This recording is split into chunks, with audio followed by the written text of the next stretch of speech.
Good morning, God's people. It's me, Serena. And today I am talking about surrendering your power that you think you have. Um, First of all, we can do nothing outside of the Lord. Nothing. Everything is created by Him, everything is in control by Him.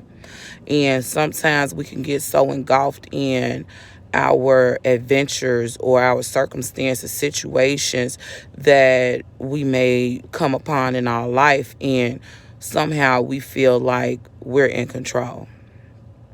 He let us.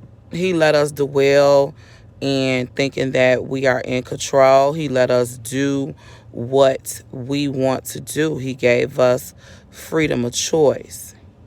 On this journey of life from day to day, what I have recognized and realized is the mere fact that He's not controlling.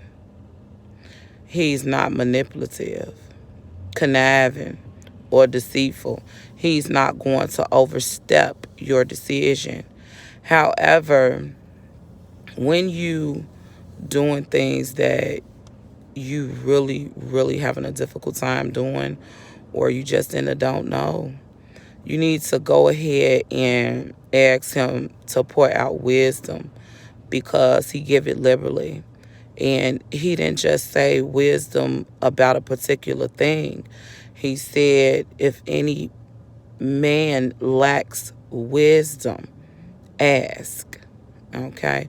That's what you need to do, is ask. He is the God that controls everything. When you are in a situation where your backup is against the wall and you have no one to call on, you can always depend on the strong tower. You can always depend on the Lord. He gonna see you through. He is a battle axe warrior. He fight and he wins. So instead of waiting until your back is against the wall, it is in your best interest to go ahead and invite Him in everything. In all your ways, acknowledge the Lord. He didn't even say whatever you consider good. He said in all your ways, acknowledge Him. If you think you're a good driver, acknowledge Him. If you think you're a good doctor, acknowledge Him. If you think you're a good prayer warrior, acknowledge Him. If you think you're a good preacher, acknowledge Him. If you think you're a good mother, father, sister, brother, acknowledge Him. Cook, acknowledge Him. In all of your ways, acknowledge the Lord. If you think you could tie your shoes perfectly, acknowledge Him. If you think you could brush your teeth beautifully, acknowledge Him. In all your ways, acknowledge the Lord. It is in your best interest to acknowledge Him in all of your ways, period.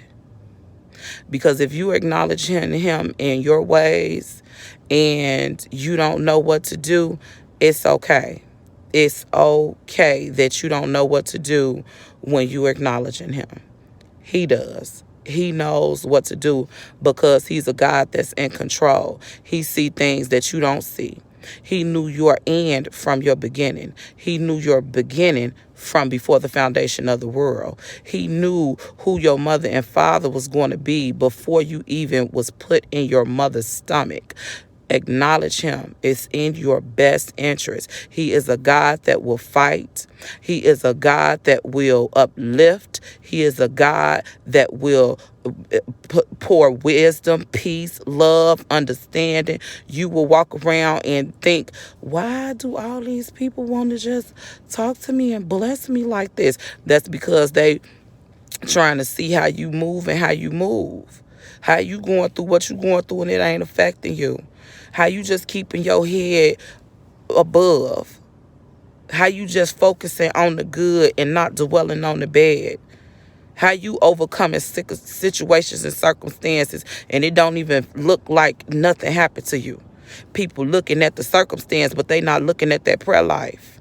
They're not looking at that prayer closet. They're not looking at you implementing the Lord in every move you make, every step you take. You making sure that you acknowledging him. You inviting him even in the ratchetness. He's the God in the pit and the God in the palace. And some people think that you got to be in the lowest parts of the earth for the Lord to be the God of your life. That's a lie. You can be on the top of the world and miserable. He is full of joy. He is full of mercy. He is full of grace. If you think you at your lowest, he can lift you up. He can bring you out, even if you don't see a way out. If you acknowledge him, Lord, I don't know what to do. I'm just out here, Father. Help me.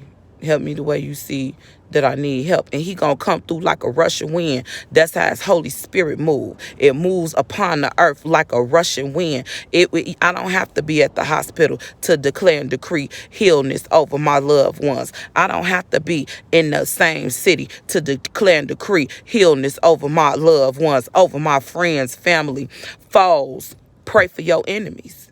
Yeah, pray for your enemies. Okay, because that's the example Jesus left for us.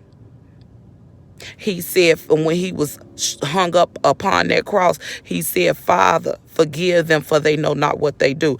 People don't always know what you doing in your prayer closet, how you pouring out your soul and going to the Lord in spirit and in truth. They don't know. They don't know what they doing to you. They do not know. All they can do is speculate until what the Lord sees in private, he blesses it in the open. Then they start lying. And then majority of the time, they have to go ahead and submit themselves unto the Lord themselves. They have to really understand and recognize that there is a Lord. There is a God. I don't care what they call it, the universe, the sage, and whatever it is, okay? To them, God is a God all by himself. He don't need no clout. He don't need nothing from you. He trying to get things to you. And if you allow him to get things to you, then you will be able to bless the Lord at all times. His praise will forever be in your mouth. That's just how he moves. He draws with love, peace, understanding, providing. Those are elements of the love that God exudes to his loved ones, to his children. And his children are loved so well, they can't help but to love other people. They can't help but to speak life into dead situations. They can't help but to uplift and move forward. That they can't help but to keep going. They can't help but to not allow negativity and discouragement to affect them. They can't help that, because they look to the Lord, who is their strength, who's the rock of their salvation. That's what they do. Keep moving. Keep praying. Keep pressing. Don't give up. This is Serena. I pray that your soul prospers as well as your bank account. Blessings.